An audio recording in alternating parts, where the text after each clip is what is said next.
आप सुन रहे हैं रेडियो टशन, जो छू ले आपका मन। इस वीडियो को लाइक करें, हमारे चैनल रेडियो टशन को सब्सक्राइब करें और बेल आइकन दबाना ना भूलें। हम भी इस जहां का हिस्सा है, लिखो नया उम्मीद भरा किस्सा है। दिव्यांगजन सहयोग फाउंडेशन बदल रहा है देश का विजन। आओ हाथ बढ़ाओ, साथ चलो तुम, सपने पूरे करने में मदद करो तुम। दिव्यांगजन सहयोग फाउंडेशन, दिव्यांगजन सहयोग फाउंडेशन। नमस्कार, आदाब, सत श्री अकाल दोस्तों, मेरा नाम है राजेंद्र ठाकुर। आप सुन रहे हैं रेडियो टशन, जो छू ले आपका मन। एक लंबे इंतजार के बाद शुरू हो चुका है कौन बनेगा सिकंदर सीजन 6 का फाइनल महामुकाबला। आइए देखते हैं कौन है आज के हमारे पहले कॉलर। मेरा नाम आयुष्मान सिंह है। मैं हरदोई उत्तर प्रदेश का निवासी हूँ। वर्तमान में मैं CSJMU कानपुर के अंतर्गत BSc का छात्र हूँ। हमें उम्मीद है कि श्रोताओं को इनके बारे में जानकर अच्छा लगा होगा। चलिए शुरू करते हैं इनसे प्रश्नोत्तरी का सिलसिला। ये रहा आपका पहला प्रश्न। आपको बताना है, भारतीय पुनर्वास परिषद यानी RCI rehabilitation council of India के अनुसार श्रवण बाधित व्यक्तियों का श्रवण दोष कितने डेसिबल होता है? आपके ऑप्शंस रहेंगे A 60 decibel, B 70 decibel, C 80 decibel या ऑप्शन D 90 डेसिबल। आंसर 85%। माफ कीजिए, आपका जवाब गलत है। इस प्रश्न का सही उत्तर होगा 70 डेसिबल। ये रहा आपका दूसरा प्रश्न। आपको बताना है कि अधिगम अक्षमता यानी लर्निंग डिसेबिलिटी शब्द का उपयोग पहली बार सन 1963 में किसने किया था? आपके ऑप्शंस रहेंगे A doctor Samuel A creek, B doctor John Linda, C doctor Matthew head या option D doctor Kamala Harris. Answer Samuel A creek. आपका जवाब बिल्कुल सही है। सन 1963 में लर्निंग डिसेबिलिटी शब्द का उपयोग सैमुअल ए क्रीक ने किया था। लर्निंग डिसेबिलिटी का अर्थ है कि वे बच्चे जो अक्षरों की बनावट को ठीक ढंग से समझ नहीं पाते हैं। इसमें दोस्तों कैटेगरीज होती हैं, जैसे डिसलेक्सिया, जो बच्चे पढ़ने में अक्षम होते हैं उनको कहा जाता है। डिसग्राफिया, जो बच्चे लिखने में अक्षम होते हैं, और डिसकैलकुलिया, जो बच्चे गणना करने में असमर्थ होते हैं। ये रहा आपका तीसरा प्रश्न। आपको बताना है, PWD अधिनियम 1995 में 7 प्रकार की विकलांगताओं को शामिल किया गया था। इनमें से कौन सी विकलांगता इस अधिनियम में नहीं थी? आपके ऑप्शंस हैं A blindness, B low vision, C hearing impairment या option D autism spectrum disorder. Answer ASD। आपका जवाब बिल्कुल सही है। दोस्तों, ASD यानी ऑटिज्म स्पेक्ट्रम डिसऑर्डर, इसे हम स्वलीनता के नाम से भी जानते हैं। इस दिव्यांगता के कारण बच्चा अपने आप में ही लीन रहता है। वह एक ही स्थान पर लंबे समय तक बैठा रहेगा। आसपास का जो वातावरण होता है उस पर बच्चे का कोई भी प्रभाव नहीं पड़ता। ASD दिमाग से संबंधित विकलांगता है। ये रहा आपका चौथा प्रश्न। आपको बताना है कि भारतीय सांकेतिक भाषा अनुसंधान परीक्षण संस्थान यानी Indian sign language research and training centre, ये कहां पर स्थित है? आपके ऑप्शंस रहेंगे A नई दिल्ली में, B मुंबई में, C कोलकाता में या ऑप्शन D चेन्नई में। आंसर नई दिल्ली। आपका जवाब बिल्कुल सही है। भारतीय सांकेतिक भाषा अनुसंधान परीक्षण संस्थान नई दिल्ली में है और 2015 में इसकी स्थापना हुई थी। हम प्रत्येक वर्ष 23 सितंबर को सांकेतिक भाषा दिवस के रूप में भी मनाते हैं। चलिए बढ़ते हैं आज के हमारे अगले कॉलर की ओर। नमस्कार, मेरा नाम भारती है एंड मैं उत्तर प्रदेश अलीगढ़ से बिलोंग करती हूँ। अभी मैं 11th क्लास की स्टूडेंट हूँ। हमें उम्मीद है कि श्रोताओं को इनके बारे में जानकर अच्छा लगा होगा। चलिए शुरू करते हैं इनसे प्रश्नोत्तरी का सिलसिला। ये रहा आपका 5वां प्रश्न। आपको बताना है, आंखों की दृष्टि की क्षमता मापने के लिए डॉक्टर हरमन स्नेलन ने स्नेलन चार्ट का आविष्कार कब किया था? आपके ऑप्शंस रहेंगे ए 1662 में, बी 1762 में, सी 1862 में या ऑप्शन डी 1962 में।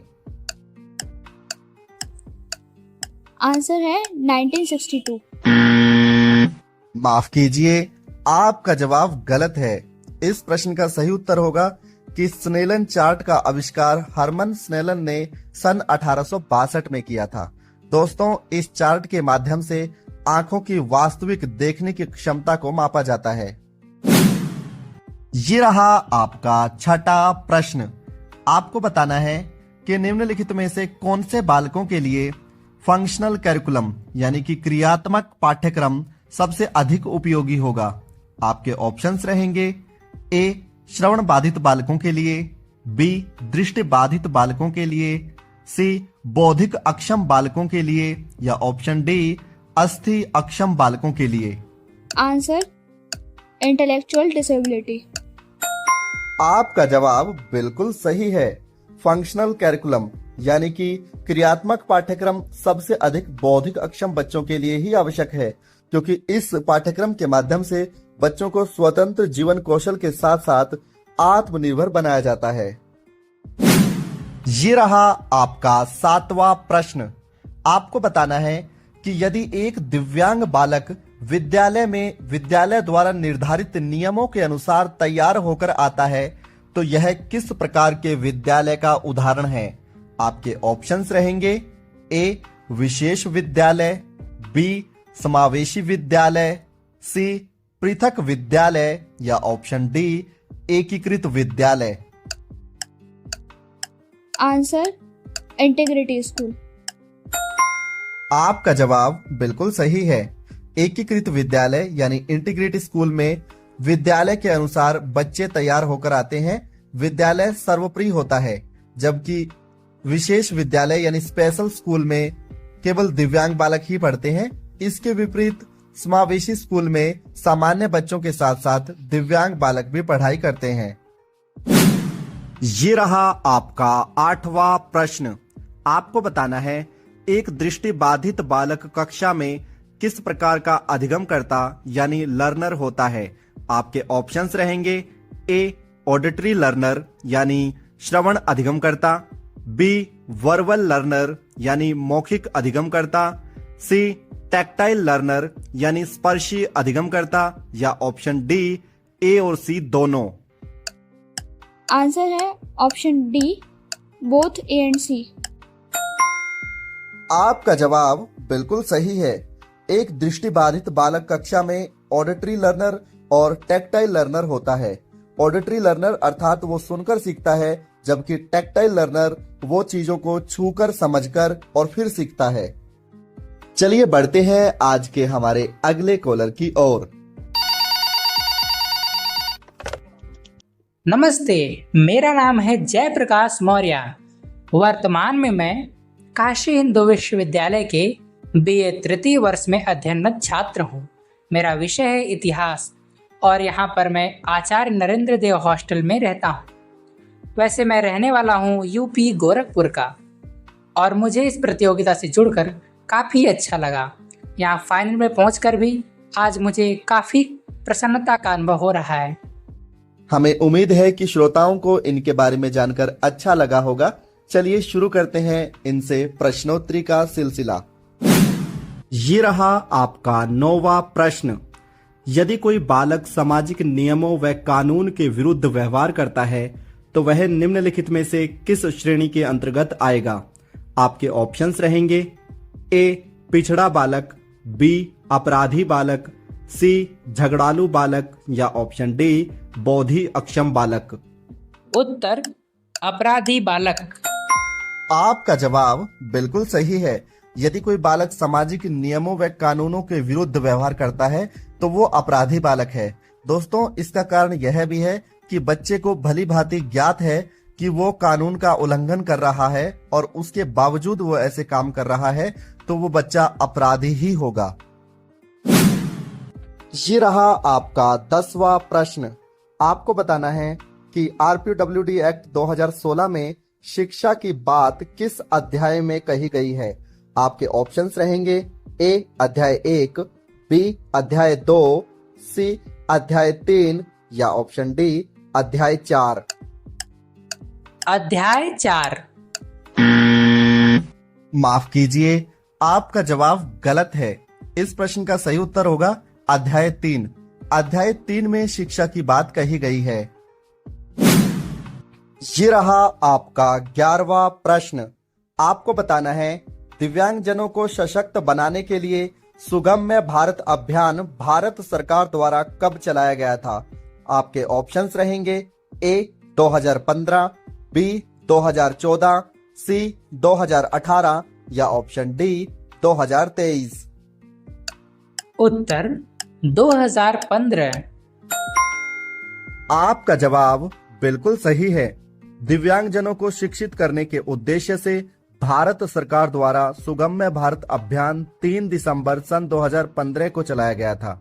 दोस्तों, यदि आप भी अपनी शिक्षा का स्तर बेहतर करना चाहते हैं तो आप सुगम्य पुस्तकालय या bookshare.org जैसे प्लेटफॉर्म्स का इस्तेमाल कर सकते हैं। ये रहा आपका 12वां प्रश्न। आपको बताना है आरपीडब्ल्यूडी एक्ट 2016 के अनुसार एक बौने व्यक्ति की लंबाई डैश होगी। आपके ऑप्शंस हैं ए लगभग 142 सेंटीमीटर, बी लगभग 145 सेंटीमीटर, सी लगभग 146 सेंटीमीटर या ऑप्शन डी लगभग 147 सेंटीमीटर। उत्तर 142 सेंटीमीटर। माफ कीजिए, आपका जवाब गलत है। एक बौने दिव्यांग व्यक्ति की सेंटीमीटर में हाइट होती है 147 यानी 147 सेंटीमीटर। चलिए बढ़ते हैं आज के हमारे अगले कॉलर की ओर। सादर अभिवादन। मेरा नाम रिया है। वर्तमान में मैं काशी हिंदू विश्वविद्यालय में अध्ययनरत हूँ और मुझे कौन बनेगा सिकंदर सीजन 6 में प्रतिभाग करके बहुत अच्छा लगा। हमें उम्मीद है कि श्रोताओं को इनके बारे में जानकर अच्छा लगा होगा। चलिए शुरू करते हैं इनसे प्रश्नोत्तरी का सिलसिला। ये रहा आपका 13वां प्रश्न। आपको बताना है कि आमतौर पर जो पोलियो वायरस होता है इसके कितने प्रकार होते हैं। आपके विकल्प हैं ए 1, बी 2, सी 3 या ऑप्शन डी 4। उत्तर 2। माफ कीजिए, आपका जवाब गलत है। इस प्रश्न का सही उत्तर होगा कि आमतौर पर पोलियो 3 प्रकार के होते हैं, जिन्हें हम मुख्य रूप से टाइप 1, टाइप 2, टाइप 3 के नाम से जानते हैं। आप कमेंट बॉक्स में बताएं कि भारत में पोलियो को कब समाप्त कर दिया गया था। ये रहा आपका 14वां प्रश्न। जैसा कि आप जानते हैं कि हीमोफीलिया जो 21 डिसेबिलिटीज में शामिल है और इसे अनुवांशिक रोग के नाम से भी जाना जाता है, इसमें मुख्य रूप से कौन सा लक्षण पाया जाता है। आपके ऑप्शंस रहेंगे ए खून की कमी, बी खून का थक्का न जमना, सी रेड ब्लड सेल्स की कमी या option D white blood cells की कमी।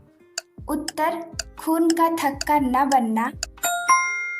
आपका जवाब बिल्कुल सही है। हीमोफीलिया में खून का थक्का नहीं जमता।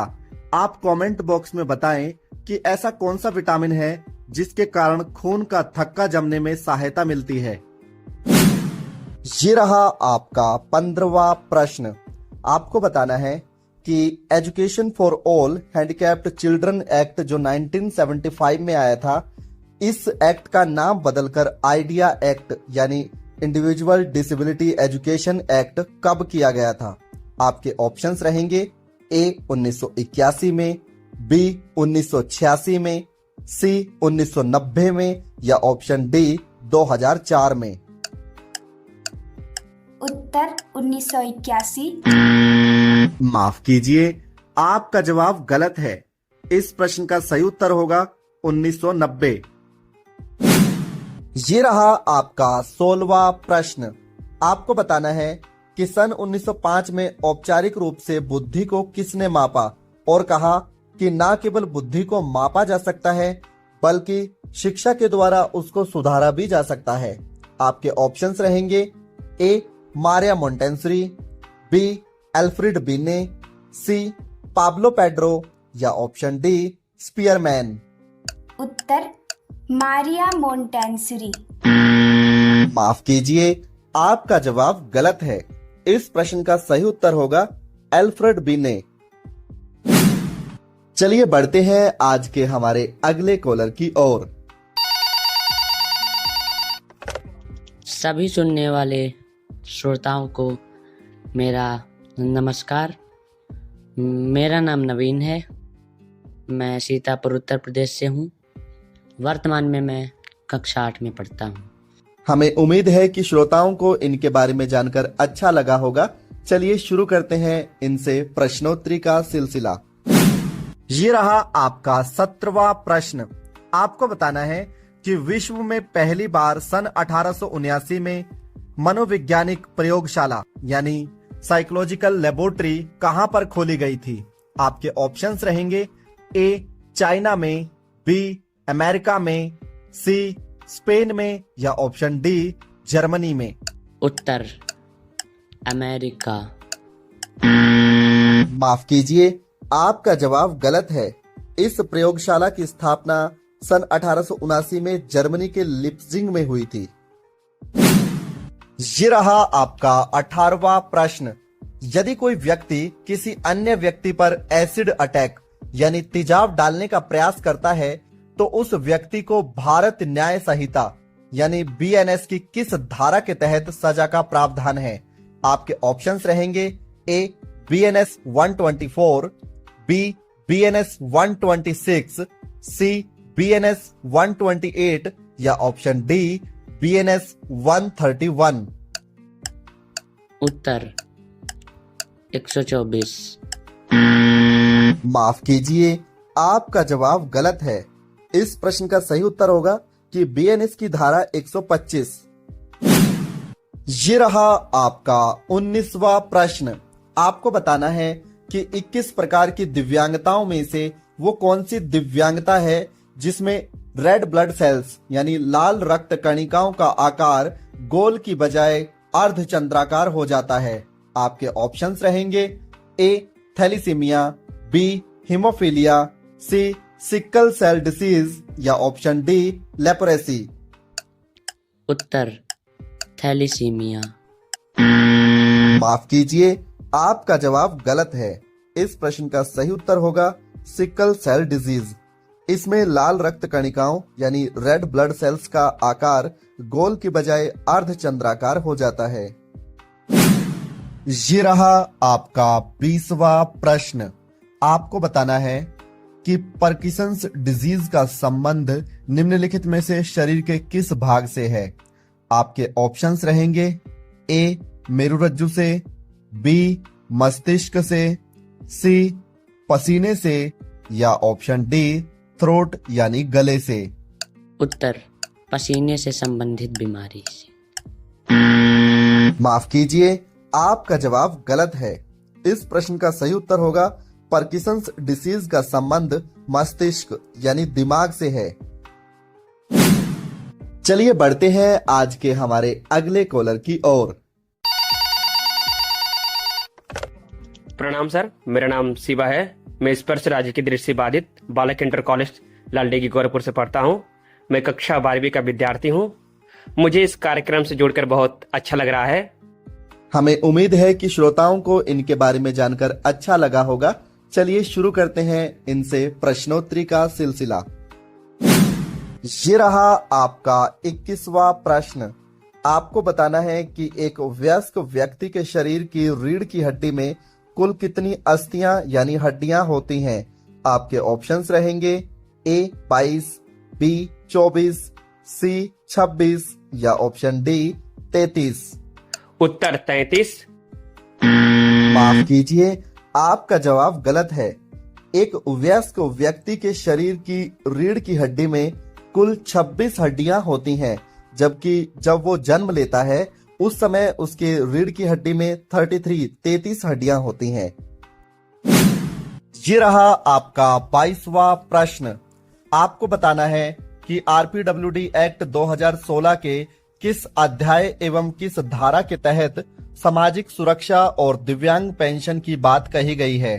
आपके ऑप्शंस रहेंगे ए अध्याय 2 धारा 24, बी अध्याय 3 धारा 24, सी अध्याय 4 धारा 24 या ऑप्शन डी अध्याय 5 धारा 24। उत्तर अध्याय 4 धारा 24। माफ कीजिए, आपका जवाब गलत है। इस प्रश्न का सही उत्तर होगा आरपीडब्ल्यूडी एक्ट का अध्याय नंबर 5 और धारा नंबर 24। ये रहा आपका 23वां प्रश्न। आपको बताना है कि दिव्यांग लोगों द्वारा दिव्यांग लोगों के लिए चलाया जा रहा रेडियो उड़ान, जो एक कम्युनिटी रेडियो है, इसकी स्थापना कब हुई थी। आपके ऑप्शंस रहेंगे ए 2 फरवरी सन 2006, बी 2 फरवरी सन 2008, ऑप्शन सी 2 जनवरी 2012 या ऑप्शन डी 2 फरवरी सन 2014। 2014। आपका जवाब बिल्कुल सही है। रेडियो उड़ान की स्थापना 2 फरवरी सन 2014 में हुई थी। ये रहा आपका 24वां प्रश्न। आपको बताना है दिव्यांग जनों के लिए चलाई जा रही निरामया योजना का संबंध किस क्षेत्र से है।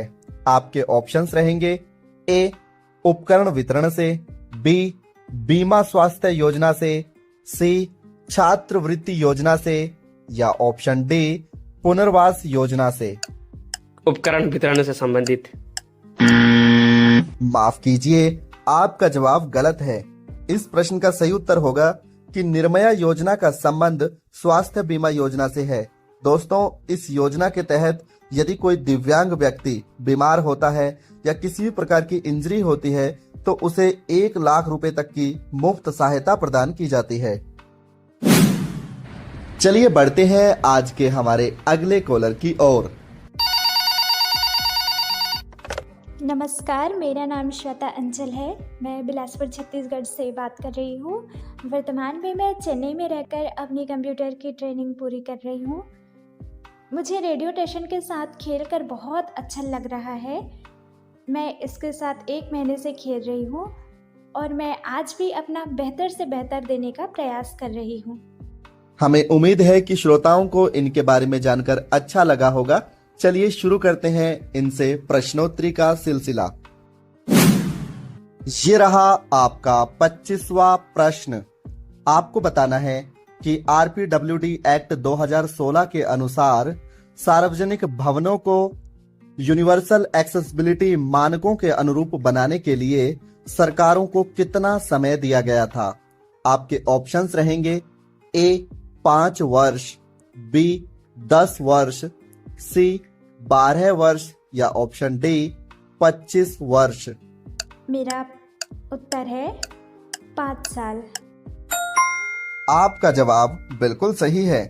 सरकारी भवनों अथवा अन्य इमारतों को आरपीडब्ल्यूडी एक्ट 2016 के अंतर्गत यूनिवर्सल एक्सेसिबिलिटी मानकों के अनुसार बनाने के लिए 5 वर्षों का समय दिया गया था, जो अधिनियम लागू होने के बाद शुरू हुआ। ये रहा आपका 26वां प्रश्न। जैसा कि आप जानते हैं, सलमान का स्टेटमेंट जो समावेशी शिक्षा की वकालत करता है, जिसमें प्रत्यक्ष रूप से 92 देशों की सरकारों ने प्रतिभाग किया था, ये स्टेटमेंट कब जारी की गई थी। आपके ऑप्शंस रहेंगे ए 1980, बी 1994, सी सन 2000 या ऑप्शन डी सन 2006। उत्तर 2006। माफ कीजिए, आपका जवाब गलत है। इस प्रश्न का सही उत्तर होगा कि सलमान का जो डिक्लेरेशन है वो 1994 में आया था, जिसमें पहली बार इंक्लूसिव एजुकेशन या फिर समावेशी शिक्षा की बात स्पष्ट तौर पर कही गई थी। इसमें उस समय 92 देशों की सरकारों ने प्रत्यक्ष रूप से प्रतिभाग किया था। ये रहा आपका 27वां प्रश्न। आपको बताना है कि ब्रेल लिपि की देखरेख अथवा उसके विकास को मजबूती प्रदान करने के लिए BCI Braille council of India की स्थापना कब हुई थी? आपके ऑप्शंस रहेंगे A 1951, B 1987, C 1993 या ऑप्शन D सन 2008। उत्तर 2008। आपका जवाब बिल्कुल सही है।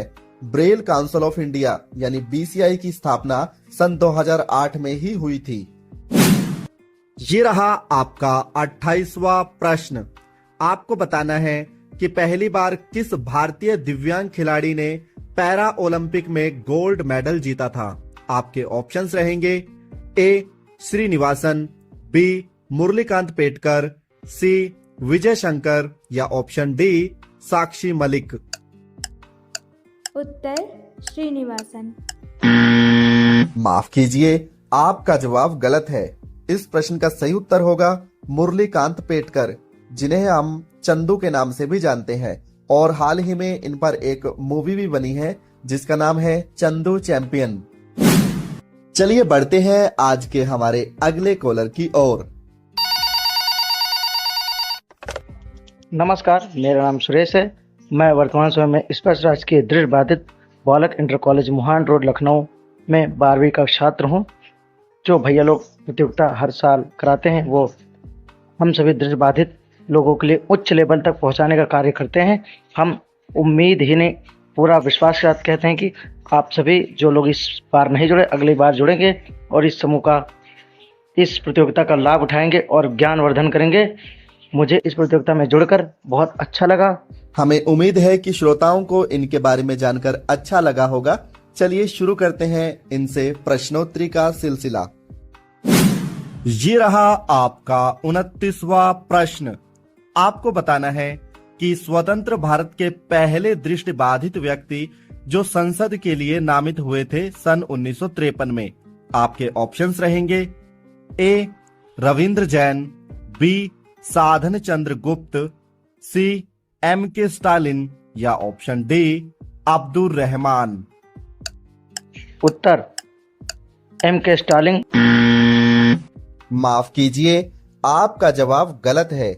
इस प्रश्न का सही उत्तर होगा साधन चंद्र गुप्त। ये 1953 में लोकसभा के लिए नामित हुए थे।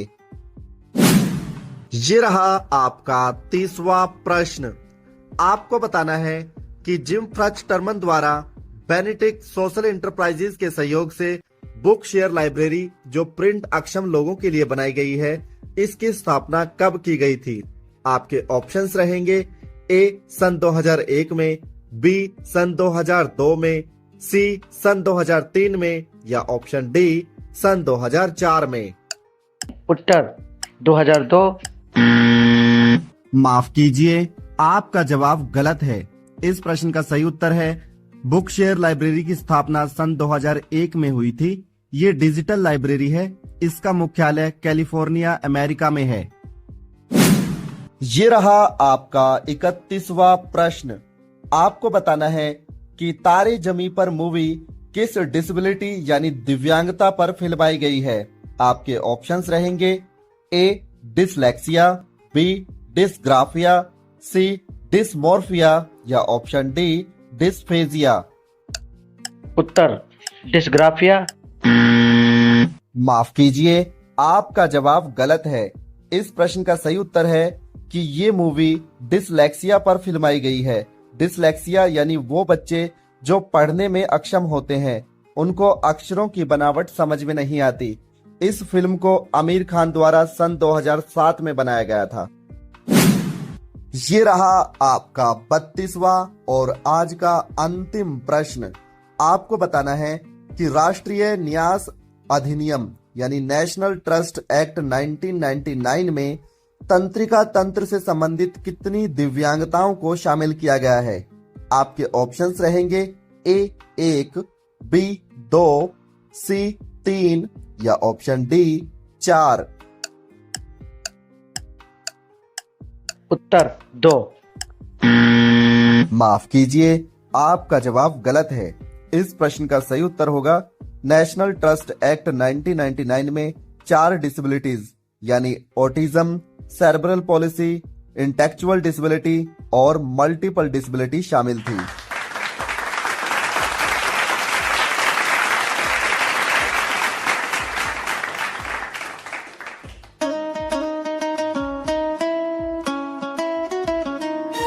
जिद है इतिहास बदलने की, जिद है इतिहास बदलने की, जिद है इतिहास बदलने की, जिद है इतिहास बदलने की। इस छोटे से अंतराल के बाद कार्यक्रम कौन बनेगा सिकंदर के महामुकाबले यानी फाइनल राउंड में आप सभी श्रोताओं का हार्दिक स्वागत है। दोस्तों, जैसा कि आप लोगों ने 8 के 8 प्रतिभागियों को सुना और साथ में आप जान ही चुके होंगे कि हमारे 4 प्रतिभागियों के बीच में पहले, दूसरे, तीसरे व चौथे स्थान के लिए मैच टाई हुआ है। इसी से अंदाजा लगाया जा सकता है कि इस बार का फाइनल मुकाबला बेहद ही रोमांचक था। तो इनमें जो प्रथम स्थान और द्वितीय स्थान के लिए जो मैच टाई हुआ है उसमें है भारती और आयुष्मान, जबकि तीसरे और चौथे स्थान के लिए जो मैच टाई हुआ है उसमें जयप्रकाश और श्वेता आंचल हैं। हमारा जो प्रथम और द्वितीय स्थान के लिए मैच टाई हुआ, जिनमें हमारे भारती और आयुष्मान जी थे, तो उनसे प्रश्न पूछा गया कि अंतर्राष्ट्रीय व्हील चेयर डे यानी इंटरनेशनल व्हील चेयर डे कब मनाया जाता है। इस प्रश्न का सही उत्तर दिया भारती जी ने, तो इसलिए प्रथम स्थान जाता है भारती जी को।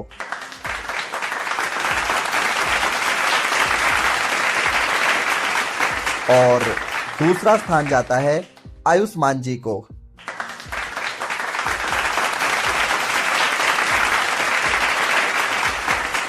अब मैं आपको तीसरे और चौथे स्थान का रिजल्ट बताता हूं। हमारे तीसरे और चौथे स्थान में थे जयप्रकाश और श्वेता आंचल। इनसे मैंने प्रश्न पूछा था कि लुई ब्रेल जी का निधन कब हुआ था। इस प्रश्न का सही उत्तर दिया श्वेता आंचल जी ने। इन्होंने बताया 1852, जो बिल्कुल सही है। इसलिए तीसरा स्थान जाता है श्वेता आंचल जी को।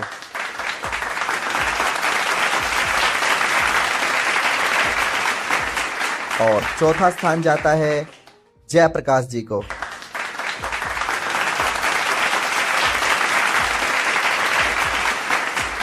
इस बार हमारे 4 प्रतिभागी विद्यालय से थे, जिनमें शिवाज, भारती, नवीन और सुरेश, ये 4 के 4 प्रतिभागी विद्यालय से थे, यानी ये कक्षा 8 से लेकर कक्षा 12वीं के छात्र थे।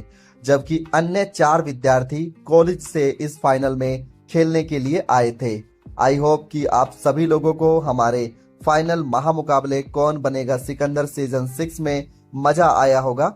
आप सभी को जो जीते हैं उनको हार्दिक शुभकामनाएं, और जिन्होंने इस कार्यक्रम में प्रतिभाग किया है उनको भी हार्दिक शुभकामनाएं। हम उम्मीद करते हैं कि अगले संस्करण में भी आप अपनी इसी निष्ठा और ऊर्जा के साथ शामिल होंगे और इसका फाइनल राउंड जीतने का प्रयास करेंगे।